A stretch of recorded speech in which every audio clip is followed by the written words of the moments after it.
Shalom pendengar yang dikasihi dan mengasihi Tuhan Yesus Kristus. Berjumpa lagi dengan saya Cynthia dalam waktu teduh.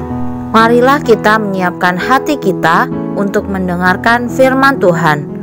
Kiranya hikmat dari Allah Bapa yang memampukan kita untuk mengerti firman dan melakukannya dalam kehidupan sehari-hari kita. Renungan harian hari ini berjudul Saluran Kasih Allah. Nats pembimbing hari ini diambil dari Yohanes 13 ayat 15. Demikian firman Tuhan, sebab aku telah memberikan suatu teladan kepada kamu, supaya kamu juga berbuat sama seperti yang telah kuperbuat kepadamu. Bacaan Alkitab hari ini diambil dari Yohanes 13 ayat 1 sampai 17. Demikian firman Tuhan. Sementara itu, sebelum hari raya Paskah mulai, Yesus telah tahu bahwa saatnya sudah tiba untuk beralih dari dunia ini kepada Bapa. Sama seperti Ia senantiasa mengasihi murid-muridnya, demikianlah sekarang Ia mengasihi mereka sampai kepada kesudahannya. Mereka sedang makan bersama, dan iblis telah membisikkan rencana dalam hati Yudas Iskariot, anak Simon, untuk mengkhianati Dia. Yesus tahu bahwa Bapanya telah menyerahkan segala sesuatu kepadanya dan bahwa Ia datang dari Allah dan kembali kepada Allah.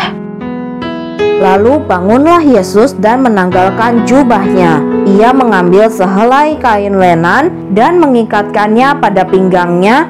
Kemudian Ia menuangkan air ke dalam sebuah basi dan mulai membasuh kaki murid-muridnya, lalu menyekanya dengan kain yang terikat pada pinggangnya itu. Maka sampailah Ia kepada Simon Petrus. Kata Petrus kepadanya, "Tuhan, Engkau hendak membasuh kakiku?" Jawab Yesus kepadanya, "Apa yang kuperbuat engkau tidak tahu sekarang, tetapi engkau akan mengertinya kelak." Kata Petrus kepadanya, "Engkau tidak akan membasuh kakiku sampai selama-lamanya." Jawab Yesus, "Jikalau aku tidak membasuh engkau, engkau tidak mendapat bagian dalam aku." Kata Simon Petrus kepadanya, "Tuhan, jangan hanya kakiku saja, tetapi juga tangan dan kepalaku." Kata Yesus kepadanya, "Barang siapa telah mandi, ia tidak usah membasuh diri lagi selain membasuh kakinya, karena ia sudah bersih seluruhnya. Juga kamu sudah bersih, hanya tidak semua, sebab Ia tahu siapa yang akan menyerahkan Dia. Karena itu Ia berkata, tidak semua kamu bersih." Sesudah Ia membasuh kaki mereka, Ia mengenakan pakaiannya dan kembali ke tempatnya. Lalu Ia berkata kepada mereka, "Mengertikah kamu apa yang telah kuperbuat kepadamu? Kamu menyebut aku guru dan Tuhan, dan katamu itu tepat, sebab memang akulah guru dan Tuhan. Jadi, jikalau aku membasuh kakimu, aku yang adalah Tuhan dan gurumu, maka kamu pun wajib saling membasuh kakimu. Sebab aku telah memberikan suatu teladan kepada kamu, supaya kamu juga berbuat sama seperti yang telah kuperbuat kepadamu. Aku berkata kepadamu, sesungguhnya seorang hamba tidaklah lebih tinggi daripada tuannya, ataupun seorang utusan daripada dia yang mengutusnya. Jikalau kamu tahu semua ini, maka berbahagialah kamu jika kamu melakukannya."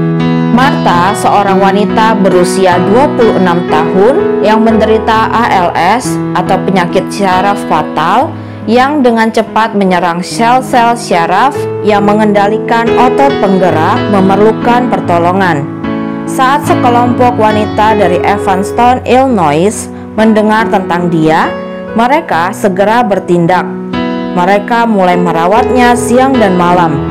Mereka memandikan, menyuapinya makan, berdoa, dan bersaksi kepadanya. Marta yang belum menerima Kristus sebagai juru selamatnya dan tidak dapat mengerti mengapa Allah yang penuh kasih mengizinkan dirinya mengidap ALS, melihat kasih Allah dalam diri para wanita ini hingga akhirnya ia menjadi seorang Kristiani. Kini ia dapat berada bersama Tuhan berkat 16 wanita yang mewujudkan kasih Allah dengan mengikuti teladan Yesus. Kasih Allah tampak nyata dalam pribadi Yesus saat dia berada di bumi. Ketaatannya saat meninggalkan surga dan menjadi manusia tercermin saat dia membungkuk untuk membasuh kaki para muridnya. Dia menyembuhkan orang sakit, tetapi justru dibalas dengan kebencian yang pahit. Dia mati seperti seorang penjahat di atas salib orang Romawi. Ketabahan dan perbuatan-perbuatan baiknya ini mencerminkan kasih Allah, karena Yesus berkata, "Siapa saja yang telah melihat aku, ia telah melihat Bapa." Yohanes 14 ayat 9. Secara fisik, Yesus memang sudah tak lagi bersama kita. Kini, dia duduk di sebelah kanan Allah di surga. Jadi, jika hari ini kasih Allah harus diwujudkan, maka itu harus terjadi melalui orang-orang Kristiani. Apakah hal itu sedang terjadi melalui Anda? Ku ingin semakin mengikuti teladannya, makin mencontoh kasihnya kepada sesama, makin menyangkal diri seperti dia di Galilea. Ku ingin semakin menyerupai dia. Kehidupan saya membantu orang lain melihat gambar Allah. Demikianlah renungan harian hari ini. Sampai jumpa lagi pada kesempatan berikutnya. Tuhan Yesus memberkati kita semua.